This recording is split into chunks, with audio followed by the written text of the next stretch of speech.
هەرچەندە ئەم پرۆسێ تا ئێستا کۆتایی نەهاتووە و کە سوکاری ئەنفالکراون هەر چاوەڕوانی ئەو کە سوکاریانن کە بێسەر و شوێنکران و ئەنفالکراون بەڵام بەهاتنەوەیان هێشتا ئاهێک بە دڵیانایەت هیچ نەبێت تەرمی ئەو کە سوکاریان ئەو کوشت و براو باوکەیان دێتەوە خاکی نیشتیمان و بە خاکە سپێردرێن. سەبارەت بەو مەراسیمە گەورەی ئەمڕۆ کە 100 بارزانی ئەنفالکراو تێدا بە خاک دەستپێردرێن ئێمە میوانداری معروف حەسەنمان کردووە کە نووسەر و لێکۆڵەر و کە سوکاری ئەنفالکراوە هاوکات لەگەڵیدا. سڵاو لەبێت کاک معروف پێمان بڵێ ئەو مەراسیمەکە ئەمڕۆ چۆن بەڕێوە دەچێت و ئێوە چی دەکەن یاخود ئەمڕۆ بۆ کە سوکاری ئەنفالکراوان چۆن بەڕێواچێت و داواکاریشیان چییە؟ بڵێ بانیتان باش و کاتتان باش. بەداخەوە ئەمڕۆ وێستگەیەکی دیکەیە یادی وێستگەیەکی دیکەیە لە ناو هەموو ئەو وێستگانەی کە گەلی ئێمە گەلی کورتەیدا قوربانی گەورەی داوا لە سەدەی 20دا. ئەمڕۆ یادی 39مین ساڵوەگەری جینۆسایدکردنی بارزانیەکان لە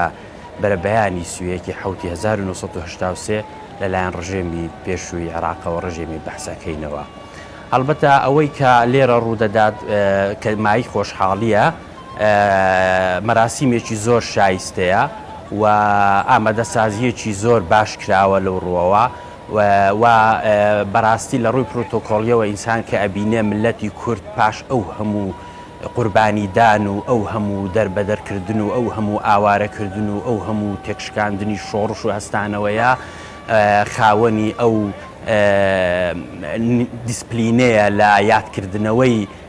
کارەساتە نەتەوەیەکانی خۆیان تاوانە نەتەوەیەکانی خۆی و ئەم دیسپلین و ئەم ڕێکیە لەو یادکردنەوەیە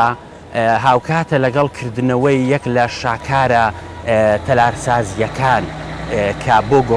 بۆ گۆڕی جینۆساید کراوانی بارزانی بە ناوی مۆنیومنتی بارزانیە جینۆساید کراوەکان دروست کراوە کە جێگەی دەستخۆشیە. هەڵبەتە لە پاڵ هەموو ئەو جوانیانە و لە پاڵ هەموو ئەو ئامادەسازی و دیسپلینە و لە پاڵ هەموو ئەو شتانەی کە ئینسان دڵی پێخۆشە بەڵام بەو دیویشدا ئینسان تۆزێ غەمبار دەبێ نەک تۆزێ وڵات زۆریش لەبەر ئەوەی کە ئەم تاوانانە نەیانتوانیوە ببن بە حوێنی ناسیۆنالیزمی کوردی نەیتوانیوە ئەو ماڵە لێکترازاوەی لە سەدەکانی ڕابردووەوە مێژووی نووسراوی ئێمە گەر هەڵە نەبم لە شەرەفخانەوە لە 1500 ئەوانەوە دەست پێکە ئینسان کە ئەی خوێنێتەوە تاوەکو ئێستا ئەو ماڵە لێکترازاوە نەیتوانیوە خۆی کۆبکاتەوە. ئەمە لە کاتێکدا کە لە سەردەمە مۆدێرنەکاندا یان لەو سەردەمەی کە سەرەتای سەدەی 20 مۆدێرنە دەگاتە ئێرە و یەکێ لە لێکەوتەکانی خۆی وەکو ناسیۆنالیزم ئەێنێ لەگەڵ خۆی کە پێویستی بەو تاوانە نەتەوەیانەیە کە بتوانێت ببێ بە ناوەندی کۆکرەوەی ئەو گەلەی خۆی کە پارچە پارچە بووە. ئێمە سەرباری ئەوەی مێژوویەکی هاوبەشمان هەیە، سەرباری ئەوەی زمان و کەلتوری هاوبەشمان هەیە، سەرباری ئەوەی کە تاوانی هاوشێوەمان لە بەرامبەر کراوە بە هەموو شێوەیەک هەوڵ دراوە کە قڕ بکرێن و ئەو گۆڕستانەی ئێستا من تێیدام و ئێوەی بەڕێز ڕووماڵیەکەن یەکێکە لەو شوێنانەی کە ئەو مێژووەمان بۆ ئەسەلمێنە کە تێیدا قڕکراوین بەڵام بەداخەوە ئێمە نەمانتوانیوە زیاتر نزیک بینەوە لە یەکتر و قاڵبی خێڵ و ناوچە و شار بینە دەرەوە و ئەو بەهان لەو کاڵانە تێپەڕێنین بەهای نەتەوەیی دروستکەین. باشە بۆیە بەنسبەت منەوە وەکو کەس و کار ئەنفالکراوێک ئەمە بەڵێ بەرەز معروف لە ئاستی نێودەوڵەتیدا یاخود بڵێن لێکۆڵینەوەکان چۆنە ئێوە چۆن ئەیبینن لە کاتێکا کات لە ناوچەیەک لە خواروی عێراق کە ڕووفاتێک یاخود گۆڕێکی بە کۆمەڵ ئەدۆزرێتەوە چۆنەتوانن توێژینەوەی لەسەر بکەن لە ئاستی ئەوەدایە کە هەرێمی کوردستان چاوەڕوانیەکات و کە سوکارەکەی بیگەڕێنێتەوە یاخود نەگەیشتۆتەوە ئاستەیکە هەمویان بە تەواوی و لە کاتی گونجاوداوە پرۆسەکە خێراتر بکرێت.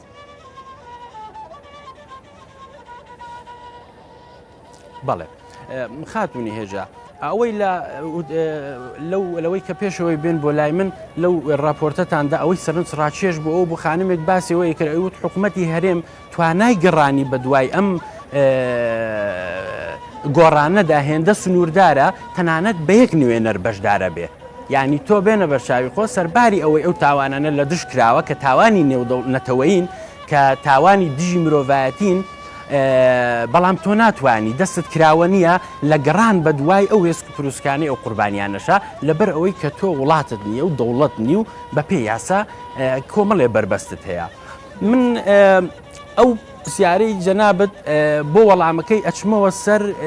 دوو ڕەهەندی ئیشکردن لەسەر ئەنفالە لە هەشتاکانەوە کە ڕوویداوە تا ئێستا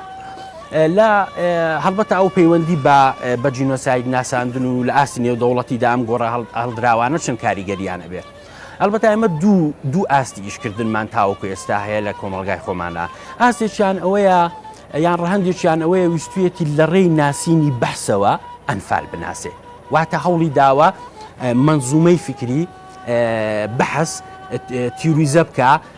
هەوڵ بدا بزانێ ئایا بەحس تا چەند هەوڵی تۆتالیتاریزم و دەست بە سارەداگرتنی هەموو جونگەکانی دەسەڵاتی داوە لەوێوە ئەنفال و هەموو ئەو تاوانانەی دیکە وەکو تندوتیژیەک وەکو لێکەوتەیەکی ئەو هەستە تۆتالیتاریزمە تۆتالیتاریە بناسێ ئەمە هەڵبەتە باش ئیشی کردووە لە ڕووی ناسینی بەحسەوە ڕەهەندی دووەمی لە پاش ڕاپەڕینەوە کە ئێمە بێنە بە شێوەیەکی سنووردا دەتوانین دەسەڵاتی خۆمان بگرینە دەست دوای ئەوەی فڕۆکەخانەمانە بێت دوای ئەوەی کە وڵاتان قوسڵخانە ئەکەنەوە لە هەرێمەکەی ئێمە هەوڵ ئەدا لە ڕووی سۆزداریەوە ئیش لەسەر ئەنفال و ناساندنی بک بە جیهانە ئەویش ئەوەیە کە ئەوێ ئێمە لە دۆخی قوربانیداندا نیشان بدا کە ئێمە ملەتێکین قوربانیمان داوە وە کۆمەلگای کوردی بەرامبەر ئەو قوربانیانە بێدەنگ بووە بەڵام ئەمەش تا ئاستێک کوتانی بڕی بکە بە بڕوای من کە من ئەوە یەکەم جارە لە ئەلامە باسی یەکەم ئێمە ئەبێ ئەم دوو ڕەهەندە تێپەڕێنین کاتی ئەوە هاتووە بچینە سەر ڕەهەندی سێەم هەر وەکو ئەو ئامادەسازیی لێرە بوو ئەم شەهیدە کراوە ئەیانگەڕێنەوە بیانکەین بە خاڵی ناوەندی بوونمان بیانکەین بە هەوینی ناسیۆنالیزمی کوردی بیانکەین بەو پنتەی کە ئێمە بەهای گەورەتر بە دەوری یەکترا دروستکەین ڕوئیامان نیشتیمانمان لە ماڵەکانمان فراوانتر بکەین بچینە ئاستی دیکە بەڵێ بەڕێز معروف ئێمە بە ڕوخساری زۆربەی کچان و ژنان ئەبینین کە لە چاوەڕوانیکی قوڵی کەسوکاریاندان هەرچەندە 39 ساڵ پێش ئێستا براوە باوکو کوڕیان لێسەندون بەڵام ئێستش ئەوان ڕوخساریان چاوەڕوانی و زامێکی قوڵی لێ دیارە چی کراوە بۆ ئەو ژنانە چی کراوە بۆ ئافرەتانی کوردستان بۆی کە ئەو زامیان کەمێک ساڕێژ بکرێت ئەوە چیشیان بۆ بکرێت تا قەرەبوویان بۆ بکرێتەوە بەڵێ خادونی هێژە ئێمە دوو ئاستی قەرەبووکردنمان هەیە ئاستێکیانەوەیە کە ئێمە باسی موچە بڕینەوە و زەوی پێبەخشین و ئەم شتانە ئەەکەین کە ئەمانە مافی هەموو هاوڵاتیەکە لە دنیای مۆدرنەدا لە حکومڕانیانەی کە لە 1970وانە بەولاوە دەست پێەکە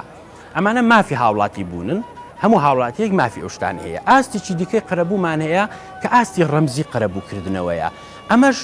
بۆ ئەوەی لێرەدا لەو چوارچێوە دیاریکراوەدا ئەم فۆرمە تایبەتەی قەرەبوو بناسین ئەبێ ئێمە قوربانیدان بناسین چییە؟ باتە ئێمە بگەڕێنەوە بزانین ئەم قوربانیانە دیدی ئێمە بۆ قوربانیدان چییە؟ بەداخەوە کە تاوەکو ئێستا ئێمە لە ئەدەبیاتی سیاسی خۆماندا نەمانتوانیوە فۆرمێکی دیاریکرا و بەرجەستە بدەین بە قوربانیدان بەڵکو پێناسەی قوربانیدان پەرتە لەم ئاستەدا هەر باسی ئەنفال و جینۆسایدەکەی هەڵبەتا ژن بابەتێکی سەرەکیە تێیدا لەبەرەوەی خۆتەزانی ئێمە کۆمەلگایەکین کە تێیدا کەلتوری پیاوسالاری باڵادەستە و لەناو ئەو کەلتورە پیاوسالاریەدا بارزانیەکانی شوەکو و گروپێکی کۆمەڵایەتی کاریگەری ئەو کەلتوریان لەسەر بووە و ڕژێم کە ئەم پیاوانە جینۆسایدەکە کە ئێمە تاوەکو ئێستا لاسی لۆکاڵیە هەر بە ئەنفالی ناوە بین ئەم ژنانە لە پاڵ ئەوەی لە ناو کەلتورێکی پیاوسالاری ئەگەورە بوون ئەکەونە بن سەختیەکی زۆر ئەمان ئەبێ ئەو کەلتورە تێپەڕێنن ئەبێ ئەو چوارچێوە کۆمەڵاتیانە تێپەڕێنن ئەبێ ئەو حرامانە تێپەڕێنن کە لە ڕووی ئاینیەوە لە ڕووی کۆمەڵاتیەوە حرامن و بربەستن لە بەردەم ژنانە ئەم ژنانەی بارزانی گرنگیان لەوەدایە کە ژنن بەبێ ئایدۆلۆژیا بەبێ ئەوەی زانکۆیان خوێند بێ بەبێ ئەوەی فێمینیزم بزانن بەبێ ئەوەی ئێستا لیان بەپرسی خۆیان بزانن کە ئەم کارە گەورەیان کردووە شۆڕش جێر بوون پرژاونەتە ناو پەیوەندی کۆمەڵاتیەکانە مناڵەکەی خۆیانە گەورە کردووە بەجێی نەهێشتون لە ئێستادا بزنسمانی باشیان لێ دەرچووە کاسبکاری باشیان لێ دەرچووە پێشمەرگەی دلێریان لێ دەرچووە دوکانداری باشیان لێ دەرچووە کە ئەمانە ڕنگدانەوەی توانا و پۆتێنشاڵی سروشتی لە ناو ژنی هەموو دنیادا لە ژنانی بارزانە بەرجەستا بێ یعنی تۆ ئەگەر ژنێکت هەبێ لە کەلتوری پیاوسالاری یابیکاتەوە یان ژنێک لە ڕێی خوێندن و زانستە کۆمەڵاتیەکانەوە توانی بێتی ئەمانە بکە بە زمان حاڵی خۆی ژنانی بارزانی ئەو توانە سروشتەی کە لە ناو هەموو ژنێک هەیە لە ناو هەموو ژنێکی دنیا هەیە ئەم توانیان هێناوەتە دەرەوە لە پاش ئەنفالە لەبەر ئەوە ئێمە ئەتوانین باشترین قەرەبوو بە ئەو خانمانە ئەوەیە لەو ئاستە ڕەمزی و تیۆریەدا لەیان تێبکەین و بیانکەین بە بنەمای ناساندن و ئیشکردن فێمینیزمی کوردی بۆ لەبڕی ئەوەی ئێمە بچین لە شوێنی دیکە چەمک و دەشتەواژە قەرزکەین بۆ تیوریزەکردنی ژن و پێگەی ژن وەکو کارکتەرێکی کۆمەڵاتی لەنا کۆمەلگای کوردیدا ئێمە ئەتوانین لەو خانمە هێژانەوە دەست پێ بکەین کە هەم خزمەتێک بە ئەدەبیاتی ژنناسی خۆمانەکەین لە کۆمەلگادا و هەم خزمەتێک بە خودی خۆیانەکەن ئاین بینە ناو مێژووەوە چونکی ئەمە تەمسیلی هەموو ژنانی کوردستان و جیهانەکەن ژنن لە دۆخی ڕوتێتی و سروشتی خۆیاندا. بەڵێ بەڕێز معروف حەسەن نووسەر و لێکۆڵەر و کەسوکاری ئەنفالکرا و لەگەڵمان بۆی سوپاس.